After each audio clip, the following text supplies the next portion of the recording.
Good morning. Good morning. Hi, my name is David Theus, and welcome to another episode of the Northeast Florida Business Alliance Member Spotlight. And if you're watching today on YouTube, please give us a thumbs up and share us and maybe subscribe. We could use some more subscribers. And if you have the privilege of listening to us on Spotify, just to kind of give you some programming notes, we're going to, obviously you will hear us, but you will miss some of the presentation because we're going to share some screens on via our Zoom platform. So you're more than welcome to listen to us throughout the duration on Spotify, but jump over to YouTube and look up Northeast Florida Business Alliance, the Alliance, and you can catch this full episode on YouTube and see all the video magic that happens. Again, my name is David Theus, your host. And today I am joined with Mandy Nelson. And Mandy Nelson is a friend, also a member of the Northeast Florida Business Alliance. And she is the president of the Clothes Closet and Food Pantry of Orange Park. And the reason that's important is I personally have been involved in the Clothes Closet and Food Pantry of Orange Park because of Mandy and our friendship that fostered through our church relationship. And so she was kind enough I don't know, a year or so ago to invite me to serve with her on the board as well. And it started from cleaning up the yard, I think, picking up trash and cutting some hedges one time with our small group that we did. And I just keep finding myself in the parking lot of over at the clothes closet and being involved. So um, today it's about Mandy though, and the clothes closet, and so we want to find out a little bit more about her and find out what's going on over in Orange Park and how we are serving our neighbors in crisis here in Clay County. Mandy, good morning. Good morning, David. Um, we are going to get started. Mandy, I know you've watched a couple of our episodes before, but just to remind you and our listeners that we have a simple theme.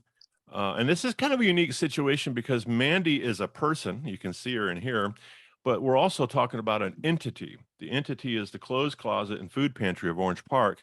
And it's difficult to interview the entity. So we wanted to catch up with Mandy, who is the president of this organization, and interview her. And so at Northeast Florida Business Alliance, I don't know if you know this, we've officially named this organization our charity for our group, and we are going to initiate a program that we'll talk about a little bit further into the show about how small businesses can participate, or any business can participate and help the clothes closet. So let's get started. Our format is pretty simple, Mandy. It's who are you, what do you do, and why? And so for the sake of our audience, and I know you and I spoke about this in the pre-show, let's get a little bit, let's learn about Mandy a little bit before we jump into the clothes closet. So who are you, Mandy?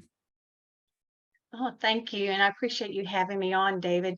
I am a Clay County resident as of 2000.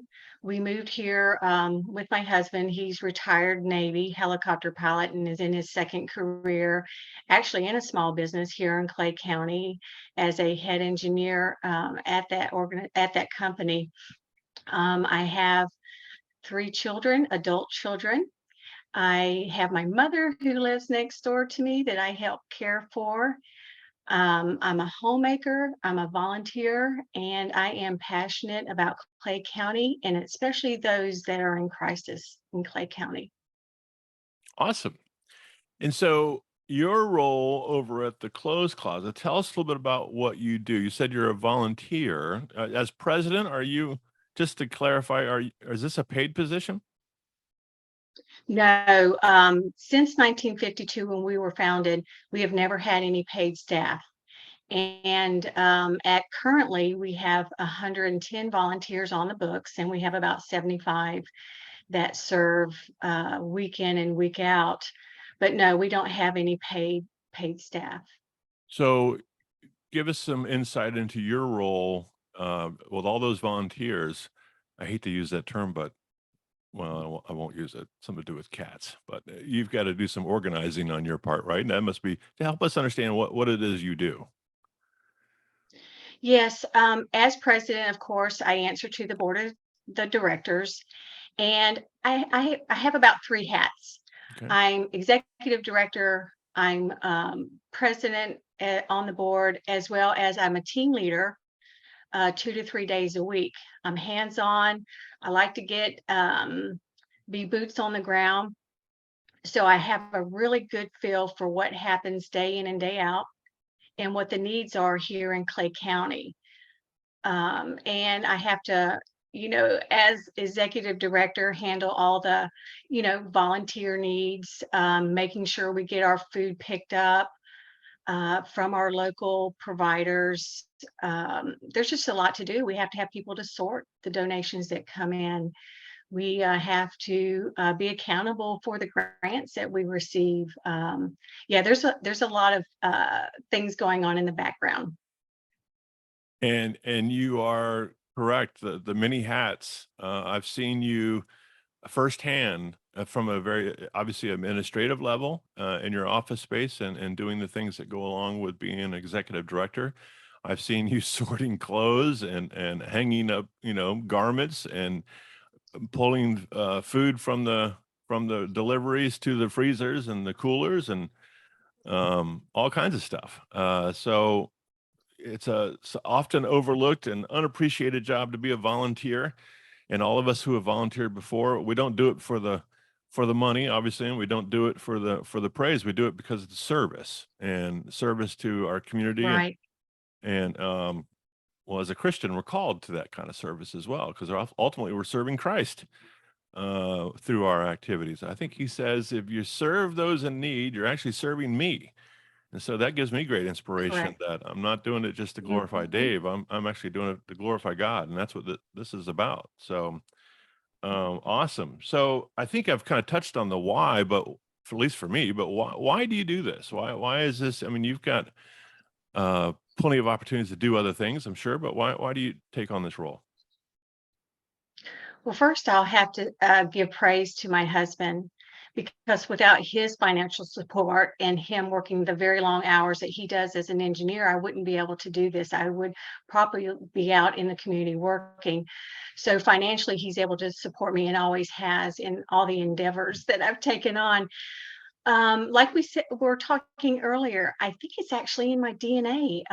My mom was born and raised in Guernsey, the Channel Islands. She was raised very poor. She survived through World War II. The Nazis had occupied Guernsey, the Channel Islands, where she was raised, and they went without. And growing up, we always knew my mom made it completely aware that you eat everything that's on your plate, you don't take these things for granted, and you help out your neighbor. So if my dad went fishing and we had extra fish, we took it to parts of the of town where we grew up, and we would share whatever abundance that we had. So that's just who I am, and that's serving others, and it's just part of what I do. And before the clothes closet, I uh, through our church at Grace Anglican, was part of a tutoring program or started a tutoring program at Middletown Apartments to help those children that needed extra help that are living in a federally subsidized low income community. Awesome. I get goosebumps when I hear people that are passionate about what they do, and it's for all the right reasons. That's what we're called to do. Love. God says, "Love me with all your heart and soul," and then go out and love your neighbor. And I talk about that all the time. Only the two greatest commandments He gives us, and it took me a long time to figure that out. I wish I could have learned that 40 years ago, and not only learned it but applied it. But I was busy self-chasing my goals and my desires and not serving Him. But thankfully, He had patience and grace and and waited on me.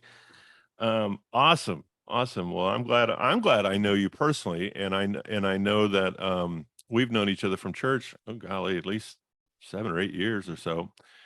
And and thank you for the opportunity to serve alongside you, to invite me to be a member of the board and to encourage me to get involved and do those sort of things. So I appreciate you very much, and for what you're doing. All right, let's do some multitasking. What do you say about that? First of all, Sounds good. the clothes closet and food pantry of Orange Park, we have a Facebook page, and I'm gonna click over there and see if we can't share that pretty quickly. See if technology and Dave's getting better at this. Can you see that for me, Mandy? Yes. Okay, good. So for those that are watching at home, um, I've clicked over to the clothes closet Facebook page, and you can find that by just simply searching the clothes closet and food pantry of Orange Park. And we're going to just scroll down just for a quick moment here about the about section. I can see there's about 1,656 people following this page. We could always use more, because remember, on Facebook, if you like and follow the page, then anything that pops out of their feed will show up in your feed, and you'll be able to keep. It's like getting a newsletter. You'll be able to keep up with what's going on. There's a website address there that we can click on, or you can click on and find out more information. And of course, the phone number and the hours and so forth, the days that they service. So tell us a little bit about here. I see on the first post here, we've got the Clay County Cruisers. That's the antique cars and cars group, right, of Clay County? Correct. And we were greatly blessed by them that when you buy a ticket to go to one of their events, they gave us a portion of that, a monetary portion of that. So again, we were able to take those funds, and 100% of those funds went to purchasing food for those that are food insecure. Awesome.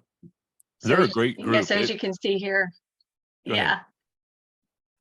Go ahead. You were No, saying. as you can see here, this is a group of them, and we are actually in that picture. We have Carol Bright, which is on our board. She's my vice president, or the closed closets vice president.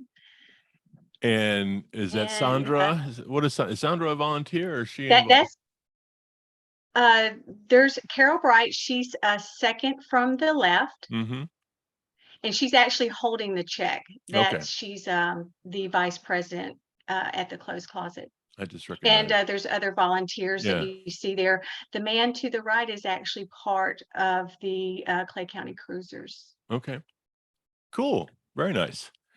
And then as you scroll down a little bit further, I understand we're celebrating 70th anniversary this year. Tell us a little bit about the history of of this organization, how it got started, and then talk about this luncheon. Looks like it came up.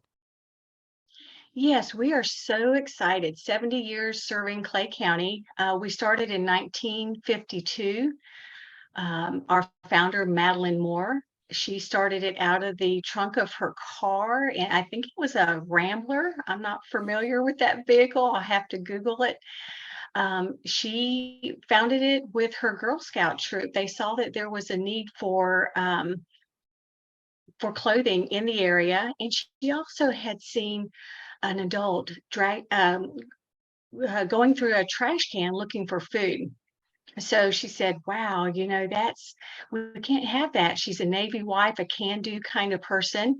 So she collected food for Thanksgiving, for food baskets, and it evolved from there. We were at 9 different locations before the location that we are at now, which is a 9,000 square foot building that was built in 1996. Yes. And at this luncheon, we were so blessed to have her daughter, Edna. She came all the way from Alabama to celebrate with us and to share some stories about her mom, who founded the Clothes Closet and Food Pantry. Our original name is our name that's registered with the state of Florida is the Church Women's Christian Ministries, but we are doing business as a Clothes Closet and Food Pantry. Okay. And So as is you can see there, our I'm the third president of the Clothes Closet and Food Pantry. To the far left, the lady in the pink is Terry Rowland. She was mentored by Madeline Moore. So she is our second president at the Clothes Closet and Food Pantry. And Edna Moore is between Terry and myself in the black, wow, and awesome. her husband to the right. Oh, okay. Well, that's close proximity as far as first generation here, or second generation Mhm. leadership, and then your third. There's only been 3 presidents. Are you the third, you said? Yes, yes.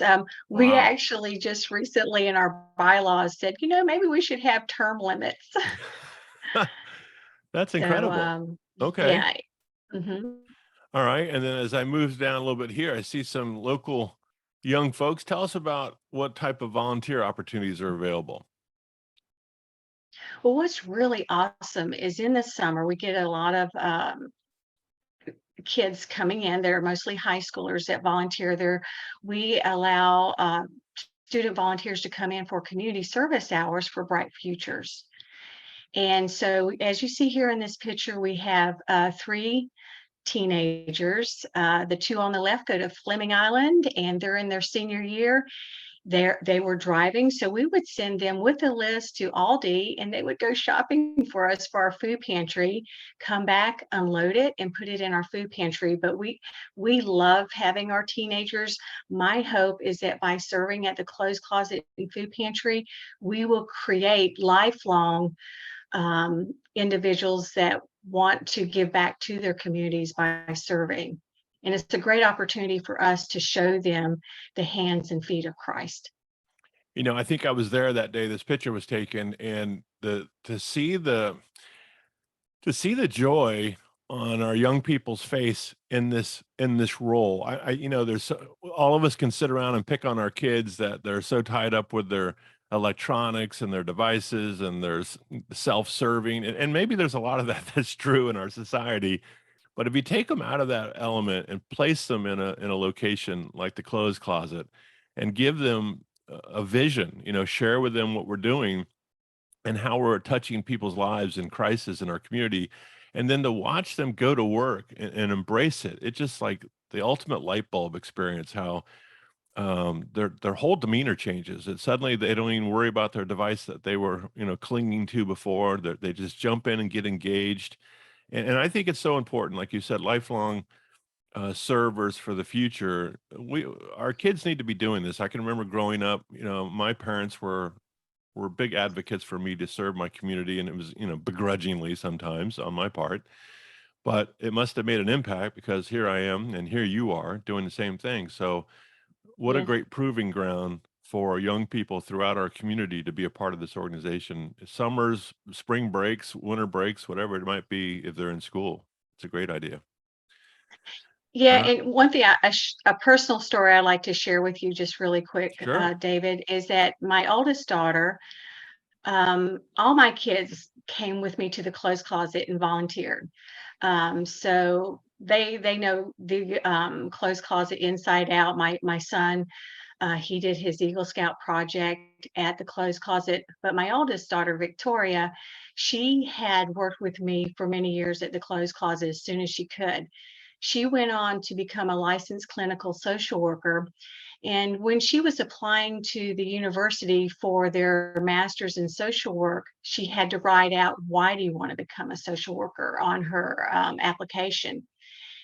And so she shared that with me, and I was so touched. I did not realize that all those years tutoring kids at Middletown apartments, coming with me to the clothes closet, greatly impact her. Initially, when she graduated from college, she was doing kind of HR work at a company that, well, was IT. She said, "Mom, I cannot do this. I need to be with people." And so she went out on a limb and put herself through getting her master's. And now she is a licensed clinical social worker in our prison system, counseling inmates. Wow. So again, you don't realize the impact that serving can have on a heart. Well, and that's our role as parents, obviously, to model for the next generation what our purpose is. And so, well done. That's an incredible story, and oftentimes, as you say, we don't see it in real time, but trust that we are having an impact. So, and clearly it shows up. Yes. So, pretty cool. All right, moving on. Um, let's talk about.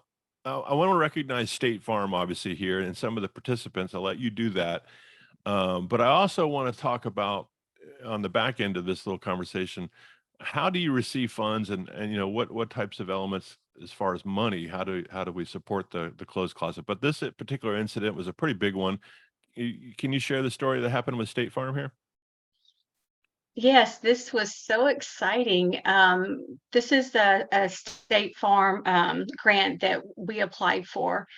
Anita Altman, about a year and a half ago, we had never written for grants before. She is not a educated, she's a self-educated grant writer. She had not done anything of that sort before. State Farm nationwide has a program, and I'm going to look on my notes here really quick, that we applied for, and it's called the State Farm Neighborhood Assist Program. They had 4,000 applicants, but only 100, now this is countrywide, would win the $25,000 grant, and we were one. But the caveat with this is that they didn't just look at an application and decide, it was based on voting. So we really had to rally people in Clay County to go to State Farm's website, a link that we had on our Facebook page and on our website, and ask people, vote for us. We need this $25,000 so that we can buy food with it. And 100% of that money is for purchasing food for Clay County residents. So as you can see in this picture, that's when they came and presented us with the check. We were able to give them a tour. We have Barbara Coleman, who was representing State Farm. We have Sam Garrison there that came. Also, we had Sam's our let's local state representative for our district. Go ahead. Right, very supportive, and he helped us get some votes. He posted and shared that information on his Facebook. So it really took the community of Clay County to get us. We were competing with the whole United States to get this money. They gave out $2.5 million. So yeah, it was exciting, and kudos to Anita Altman, a volunteer who spent many, many hours working on this and reaching out to people. And just to give props to State Farm again, what a, an Yeah. initiative.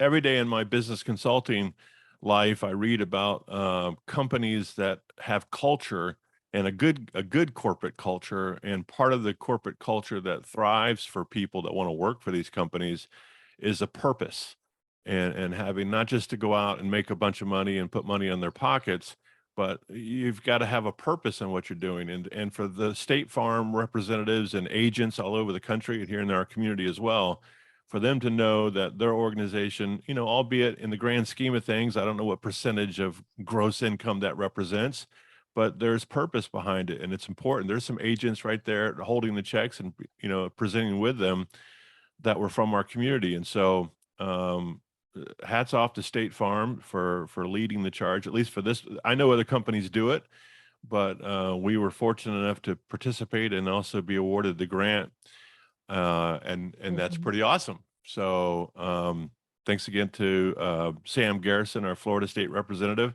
and we had representatives from Jennifer Bradley, our state senator, was Yes. there as well, and then also at the time the current congressional third district, Congresswoman Kamek's office was represented as well.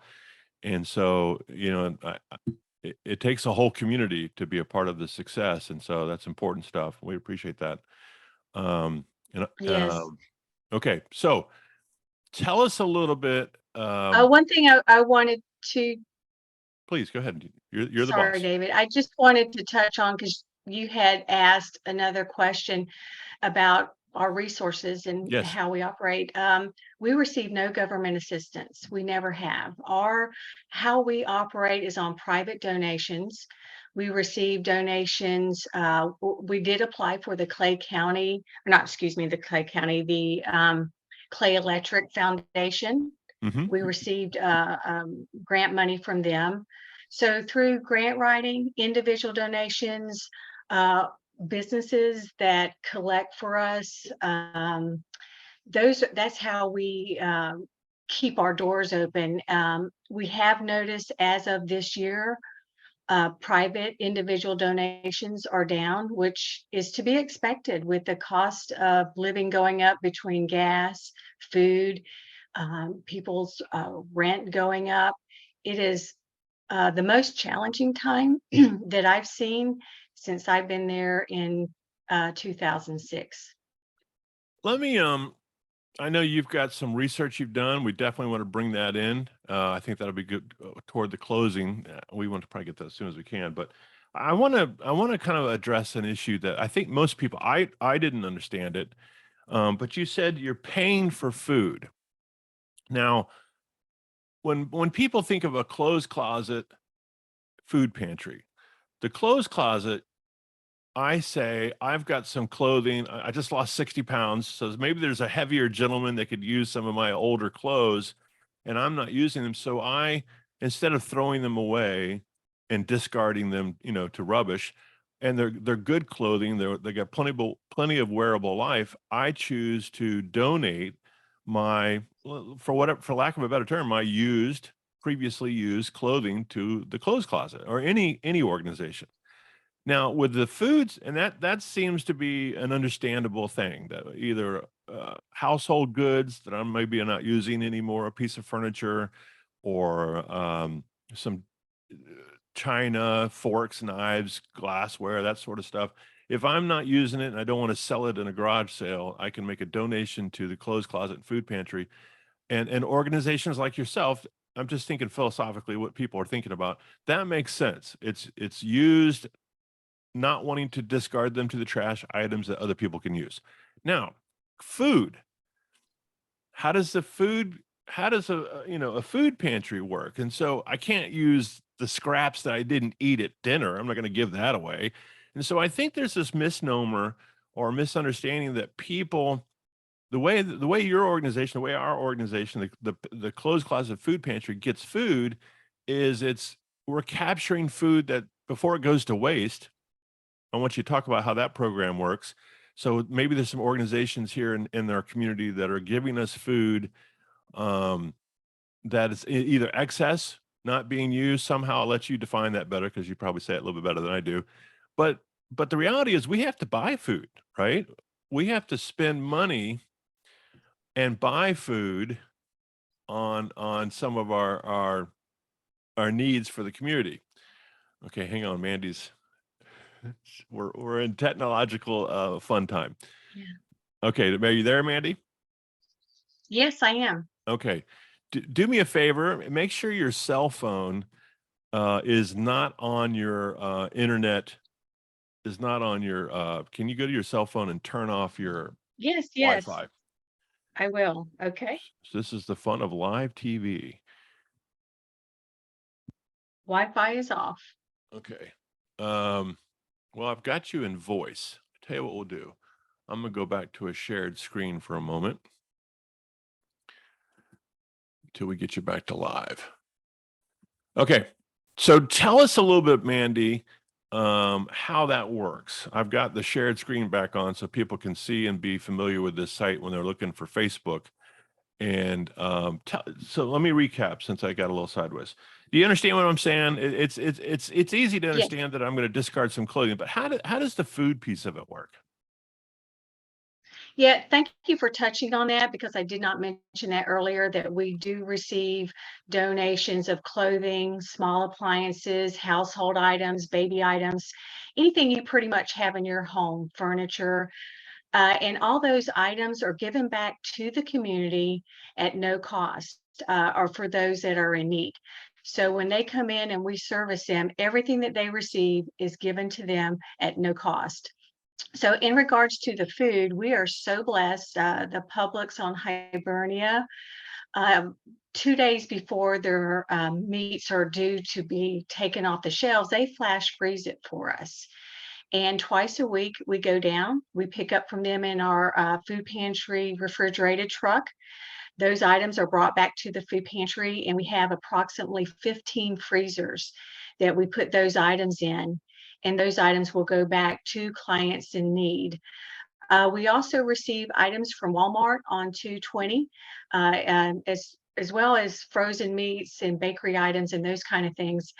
They also give us non-food items, which again, we pick up twice a week on Tuesdays and Fridays, and that's huge for us. It's a huge blessing. Yes, that's an example. And we on our refrigerators, freezers, we always mark when it was received so that we can make sure that we're giving it out in a timely fashion. We follow the guidelines that the government mandates for our canned and packaged foods.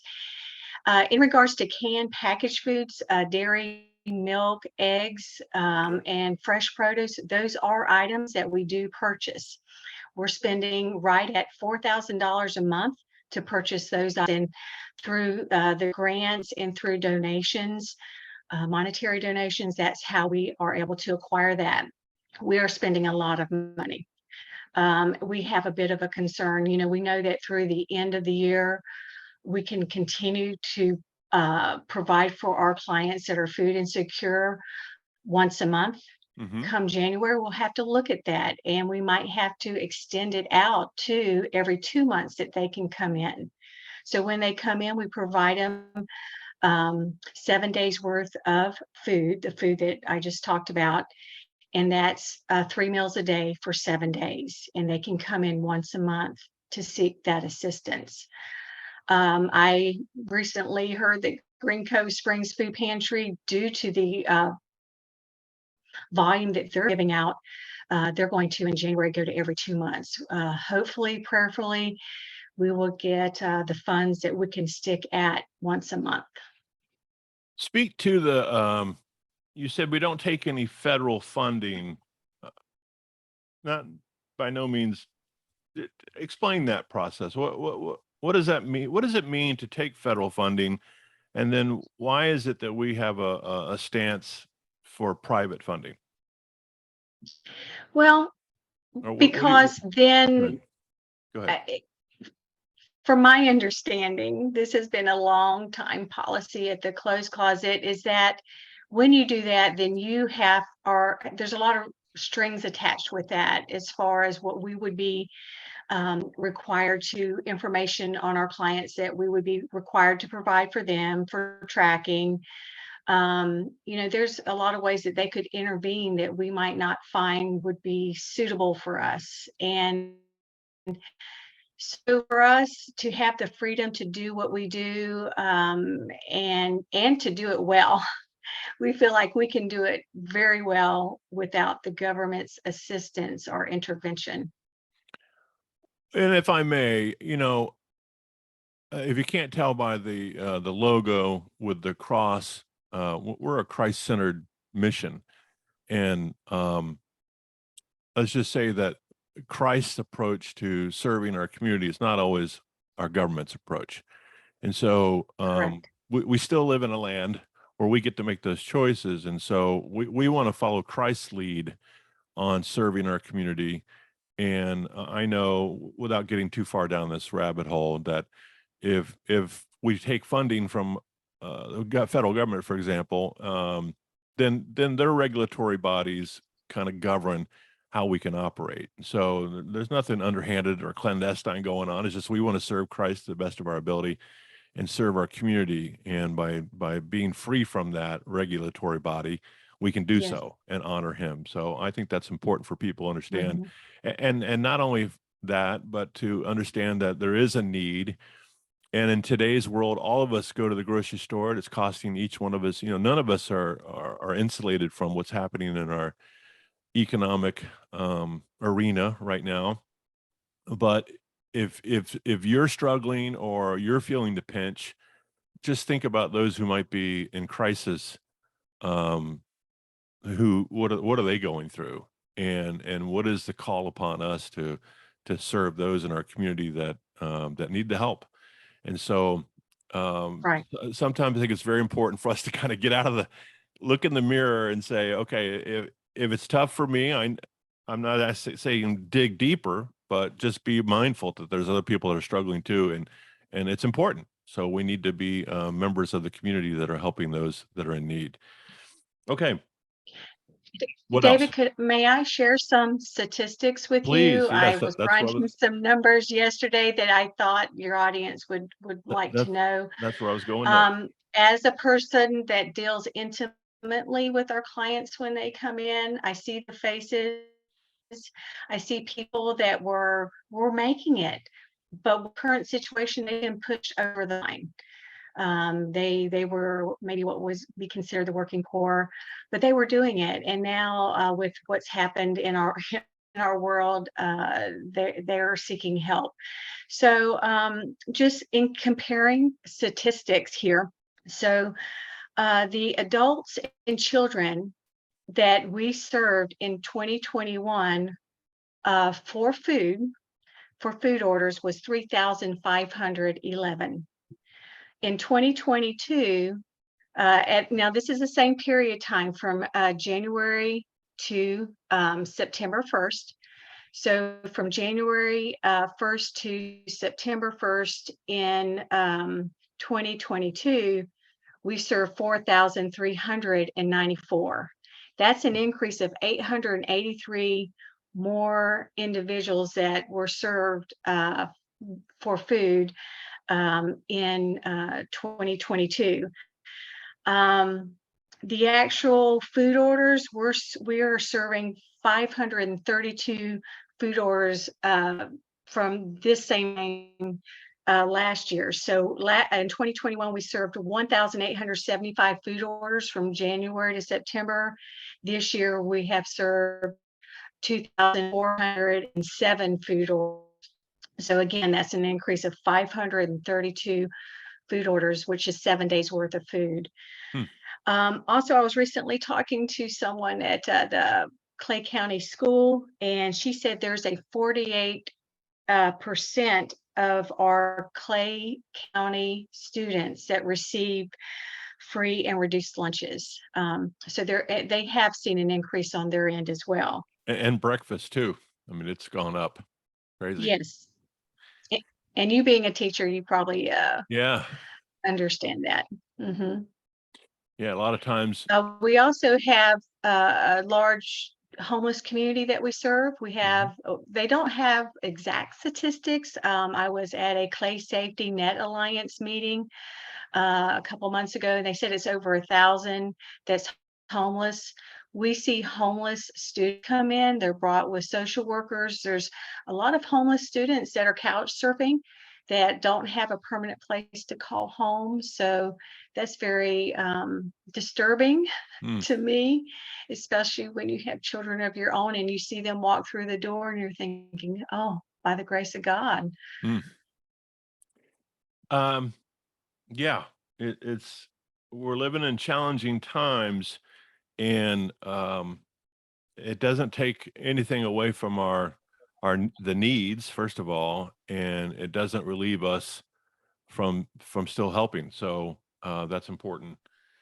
Do me a favor. Any more statistics? This is important. This is critical for people to understand how vast. Oh, I know what I wanted to ask you. What do you geographically? Do you have a geographic kind of map that your service of whom you serve? Anyone that is a resident of Clay County, we serve.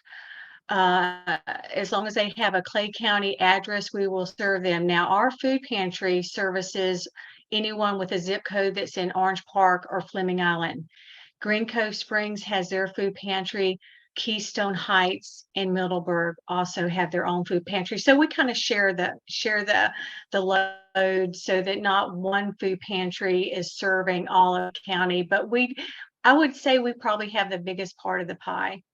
Okay, the densest part of the population for sure. Um, Yes, yes. and in places you'd be surprised, the folks that it, it's a crazy analysis, a crazy statistic when you think of Fleming Island, for example, and if you're familiar with the area, it seems like people are well established, but when things get tough, you've got to make a decision: do I pay the rent? Do I pay the mortgage? Do I pay the power? Or do we eat? And so something's got to go. And oftentimes it's food, the food choices. I'm reading stories about parents are eating one less meal a day so they can feed their kids, or maybe parents are just going without. And so there's a real need. It may look on the surface that people have all their stuff together and things are well, but it's a struggle, and it's not a topic that people are just standing on the street corner broadcasting to everybody. When you need help, there's a stigma that goes along with it, but we want to break that stigma and let people know Yes. there's help available. And it's okay. There is a safety net, and we can be a part of that solution. So do us a favor and tell us a little story. Since most of the audience I think we're listening to are listening to us are business owners in the business community, how Yes. you've got a story about a fellow that owns a salon, if you don't mind sharing that briefly, and then if you had some other ideas about how maybe some of our local businesses could get involved. Yes. Recently, as of Thursday, one of our volunteers approached her hair salon and said, "Hey, we really need food. Would you mind doing a food drive for us?" And he was very open to that.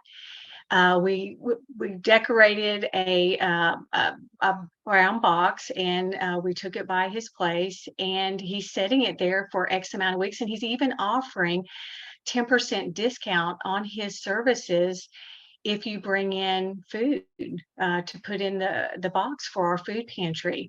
So small businesses can partner with us by doing food drives, collection of monetary donations. Recently, well, earlier this year, we've had a dentist office that collected food for us. There's just a lot of ways that you can do that with little effort. Um, so things like that add up to a lot for us. And, it's also awareness. So at this salon now, we have brochures there that we can make people more aware of who we are and what we do so that maybe they would want to volunteer. We are down 25% of our volunteer base. We are operating on a skeleton crew. So, and I think small businesses probably know this better than me, that it's challenging times to get people to volunteer as it is to get people back to work. I saw as you drive down the highway, you see those signs where companies have adopted a highway. Um, I always thought that was a pretty cool idea because let's face it, the company wants to get their name out, and so they get a that a boy for picking up litter, and they get their name on the highway where cars keep going by. So there's some goodwill there. But what if a small company or a medium or large company adopted the clothes closet? And said, let's take a medium to large company, and they had small teams that gathered, and maybe on a weekly or biweekly basis, they send a team over to help be volunteers, or they send a team over to go out and coordinate some food drives, and maybe a company here in town or in the community puts together a program where they're going to organize team leaders, and under that team leadership they bring people to the organization, and goods and services. So Yes. I think Mhm. the creativity piece should not stop us. The more creative the better, the more fun it'd be to participate for our employees. And I talked about that culture with small business and business owners. Your employees want to work with a company that has purpose. And yes, making a living and paying salaries so that they can pay rent and pay for food and pay for things at their house is important. But companies and business owners, if you can hear my voice, if you can incorporate a purpose into your organization, and what a great organization the Clothes Closet and Food Pantry could be, that gets your people involved. And it could be like Mandy said, it can be boots on the ground where they're in there serving, sorting clothes, and putting food away, or in their neighborhoods collecting food, or even writing a check. As we know, the money's Mhm. important, and that money goes directly to use to buy food for those that are in crisis. Okay, Mandy, David, if I could give you just a quick example. please. When I started at the Clothes Closet and Food Pantry in 2006, there was a company, an engineering company, that every year they collect throughout the year from their employees from I'm not real familiar with these things, but these pools where you bet on football. games Yeah. and that kind of stuff. Well, they have a closed closet turkey fund. So they raise money throughout the year, and each year they'll go out and buy us turkeys for our upcoming Thanksgiving baskets. So that's something that we know that we can rely on. Unfortunately for them, they've had a big reduction in staff, so we're not going to get as many turkeys. But it's a wonderful thing for us to know that this company is going to be coming over with truckloads of turkeys for us. I did hear through the grapevine that turkeys are going to be a lot more expensive this year. I'm not sure how far their funds will go, but yeah, that's something, another example of how you can support us. Yeah, and I'm, my mind's starting to wander now as far as it doesn't have to be small business. If you're a member of an HOA and you're a leadership in an HOA, maybe your neighborhood wants to be a part of this. And then at your next HOA meeting, those are always fun to join. But maybe you can make it fun by bringing some volunteers to the table and getting some a food drive and or cash donation. So there's all kinds of creative ways of doing it, and I think Mandy would be more than receptive to hear your ideas and help you craft some things that have worked in the past with the closed closet and food pantry, and to formulate a plan. So I think there's a great opportunity. I've heard several people say that the closed closet and food pantry of Orange Park is the best kept secret in Clay County. Well, just so you know, we want to stop that. We want to make it so it's not the best kept secret. We want it from a public awareness standpoint. We want people to know about it. And so if you're out there on Facebook and you're following along and you're can get over to the closed closet and food pantry of Warren Park, like and follow their page and share some of their stuff into your network. But that can be the very minimalist thing you can do. But don't be afraid to get involved and get engaged and to serve Yes. those in our community. Any other thoughts before we wrap up there, Mandy? No, I really want to thank Clay County for all the years of support, for the donations that we received to be able to give out to our clients in need. Clay County has been tremendous to us, and I thank them for that. Yeah, it's a great story, folks. I don't know if I like to say serendipitously. I mean, clearly it was serendipitously, but I think it was divine how I stumbled across this organization. Mhm. And not only did I stumble across it like Mandy did, but it's one of those things that tugs at your heart. And I keep finding myself involved. I don't purposely get up. I'll be honest. I don't purposely get up and say I'm going to go to the clothes closet, but I really enjoy participating and being a part of the organization from not only a volunteer but from a board member now as well. And just because you're a board member, by the way, doesn't mean you stop doing stuff. I was putting away frozen meats last time I was there, and it's incredible. The volunteer staff, Mhm. they have a system. They know what they're doing. It's like on the job training. They're very friendly and help you get up to speed. But there's a way of doing it, a proper way of doing things, and they do a great job. And so it's David, neat. may I? Please, please. I'm sorry. It's your show. I just have an invitation for your audience. On October 13th, between 1 and 3, we are having an open house so that we can share with you what we do. We've also, in the last year and a half, we've done a lot of capital improvements to our buildings so that we can be around another 50, 100 years serving Clay County. We would love to have you come so that we can give you a tour of our 9,000 square foot building and educate you more about what we do and who we serve. Say that date again. That's October 13th from 1 p.m. to 3 p.m. And you can just drop in. We're going to have board members. Hopefully, David can attend. That will be happy to speak to you and share with you our story. And for youth that may be listening, not familiar where you're located, it's at 1010 Fromhart Street in Orange Park. And Fromhart Street is a little back road. The way I get there is from Kingsley. I turn off of Kingsley onto Miller and take Miller past the what elementary is that right there?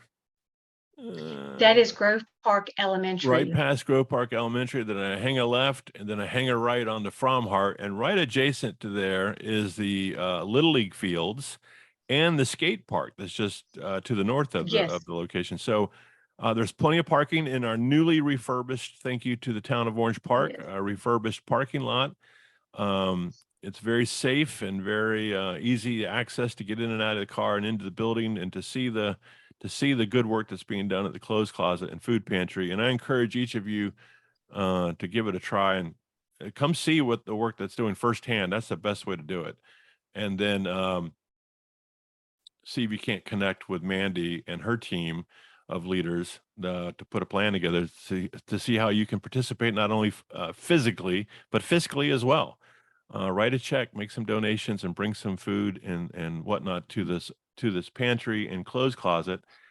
And let's keep supporting those in our communities that are in crisis. Okay. Well, Mandy, we had a slight technical difficulty, which is not a problem.